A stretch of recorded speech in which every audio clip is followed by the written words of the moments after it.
भर में 2024 लोकसभा चुनाव होने हैं, जिसे लेकर बिहार में राजनीतिक दांव-पेच का सिलसिला जारी है। राजद जो बजट सत्र में बिहार में सरकार बनाने को बेचैन नजर आ रही थी, अब उसी ने साल 2025 के विधानसभा चुनाव से पहले सरकार बनाने की आस तक छोड़ दी है, जिससे साफ जाहिर होता है कि राजद अपने विधायकों को लोकसभा चुनाव में उम्मीदवार बना रहा है।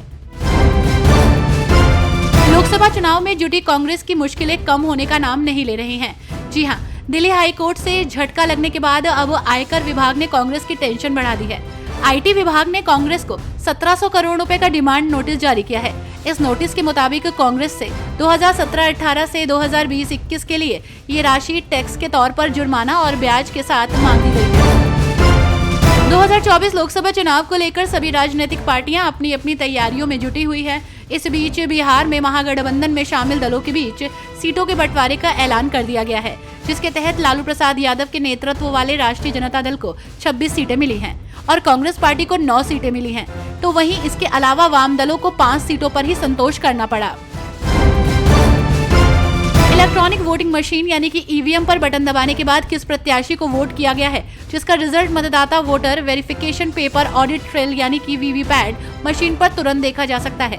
आपको बता दें कि ईवीएम के साथ वीवीपैट मशीनें लगाई जाएंगी, जिसके बाद हर विधानसभा क्षेत्र के 5 मतदान केंद्रों पर वीवीपैट से निकली पर्चियों का ईवीएम से मिलान किया जाएगा, ताकि किसी को शक की कोई गुंजाइश न रहे। 2024 लोकसभा चुनाव के नजदीक आते ही सियासी उठापटक तेज हो गई है। कुछ पार्टी में दिग्गज टिकट काटने के बाद संतोष कर लेते हैं, तो वहीं कुछ प्रत्याशी टिकट मिलने के बाद भी पाला बदल लेते हैं। ऐसे में अपने परिचित अंदाज में दीदी सबको चौंकाने में लगी हुई हैं।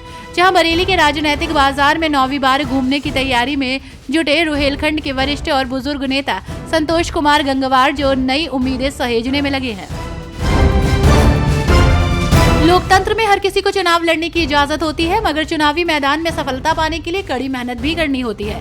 क्योंकि सच तो ये है कि जीत का सपना लिए बैठे मुंगेरी लाल मैदान में उतरे तो हैं, लेकिन अपनी जमानत तक नहीं बचा पाते। हरियाणा के आंकड़े बताते हैं कि लोकसभा चुनाव में अधिकतर उम्मीदवार अपनी जमानत तक नहीं बचा पाए हैं। बिहार की सियासत में कांग्रेस के लिए हमेशा मजबूती से खड़े रहने वाले लालू प्रसाद यादव अब कांग्रेस के साथ खेला करते नजर आ रहे हैं। पूर्णिया से पप्पू यादव और बेगूसराय से कन्हैया कुमार तक का टिकट काटकर लालू ने ये साबित कर दिया है कि कोई कद्दावर नेता उन्हें कांग्रेस का कतई पसंद नहीं है। ऐसे में ये माना जा रहा है कि कांग्रेस पप्पू का इस्तेमाल इस सीमांचल में अपनी सियासी जमीन मजबूत करने के लिए करना चाह रही है। फिल्म अभिनेता गोविंदा ने अपनी दूसरी सियासी पारी शुरू कर दी है। जी हां, अभिनेता गोविंदा ने एकनाथ शिंदे की शिवसेना पार्टी ज्वाइन कर ली है। अब ऐसे में उनके मुंबई उत्तर पश्चिम सीट से लोकसभा चुनाव लड़ने की संभावना है। अगर ऐसा हुआ तो गोविंदा का मुकाबला उद्धव ठाकरे की शिवसेना के अमोल कीर्तिकर से होगा। गुजरात की लोकसभा सीट पर कैंडिडेट घोषित होने के बाद चुनाव की तैयारियां दिन प्रतिदिन दिलचस्प नजर आ रही हैं। राज्य की 6 सीटों पर भाजपा को अपने कार्यकर्ताओं के विरोध का सामना करना पड़ रहा है। इस बीच जूनागढ़ सीट से भाजपा के राजेश चुड़ासमा और अमरेली सीट से भाजपा के भरत सुतरिया का नाम भी शामिल है, जहां इन दोनों कैंडिडेट्स को अब बदलने की मांग की जा रही है। लोकसभा चुनावों में 400 पार के लक्ष्य को पाने में कहीं कोई कसर न रह जाए, इन्हीं कोशिशों के तहत बीजेपी ने एक बार फिर से जी जनार्दन रेड्डी को अपनी पार्टी में शामिल कर लिया है। आपको बता दें कि ये वही जनार्दन रेड्डी हैं जिन्हें माइनिंग की दुनिया का बड़ा खिलाड़ी माना जाता है।